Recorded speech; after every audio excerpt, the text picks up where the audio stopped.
Social media is a very interesting place because it's the place that I've learned about a lot of things that I would have probably never heard of if I was waiting to see it on the news or in a magazine.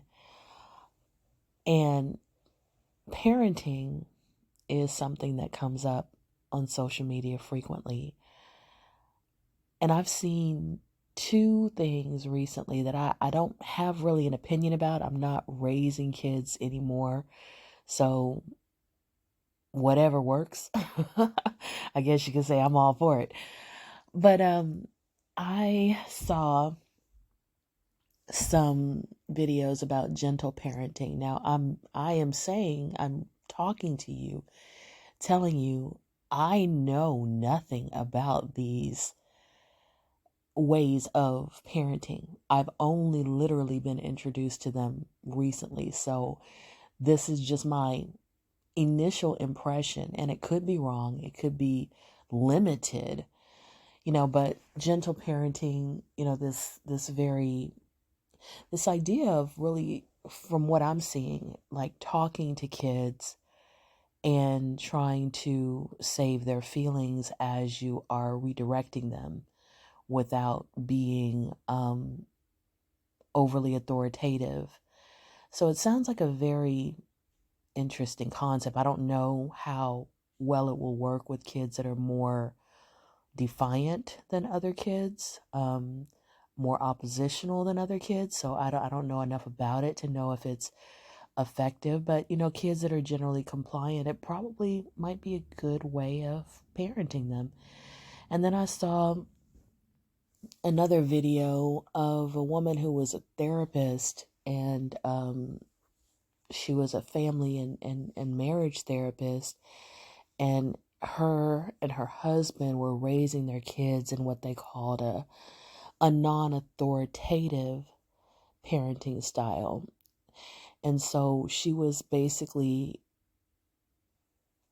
rebutting a person who had commented on one of their videos, and the person was saying that teachers and coaches and people who work with kids are having difficulty in the classroom and in these coaching situations because the kids don't want to listen.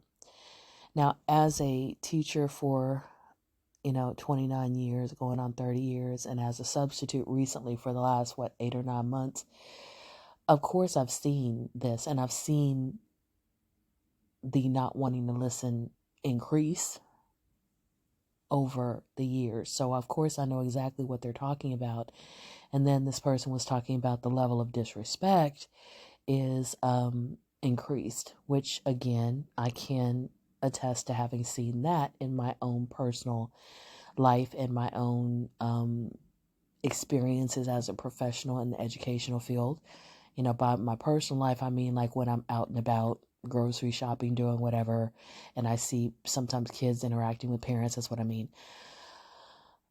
And she was saying something that would have never occurred to me. She said basically that in past generations, it seemed like the goal of parenting was to create obedient children who did not question adults and did not question authority.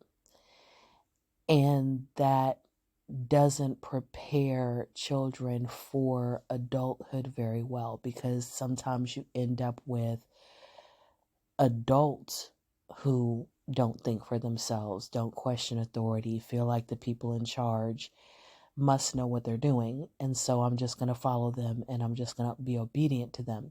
And sometimes she was saying that also, especially with young women, that it can set them up for being targets for authoritative husbands, boyfriends who want to dominate and control them.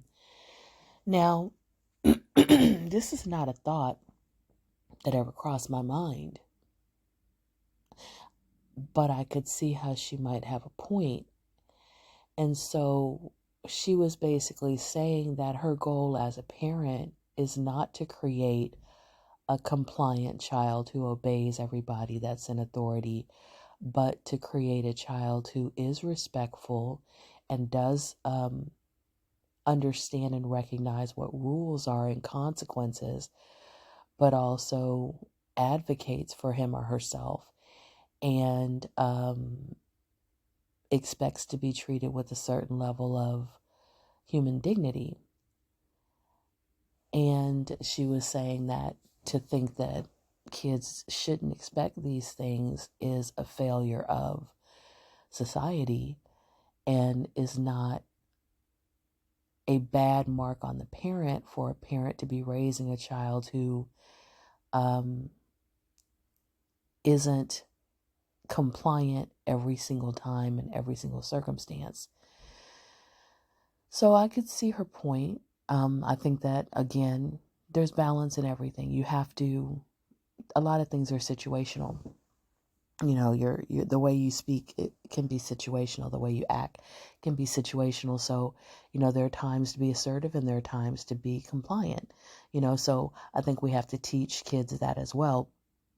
But I wanted to go into a different topic related to this because I'm 53 years old.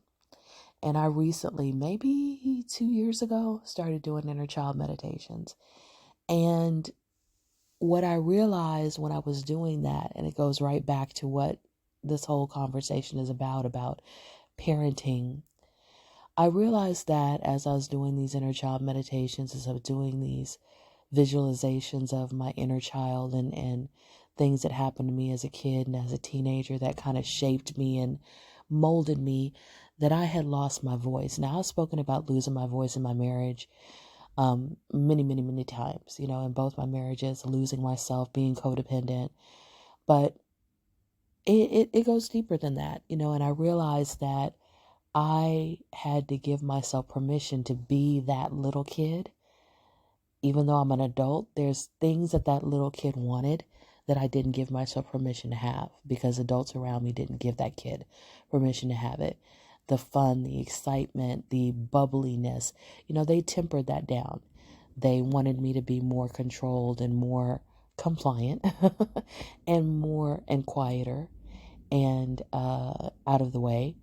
And I realized that that little kid is still in there wanting to be spontaneous and wanting to be, you know, involved in a lot of different things and wanting to try things and explore.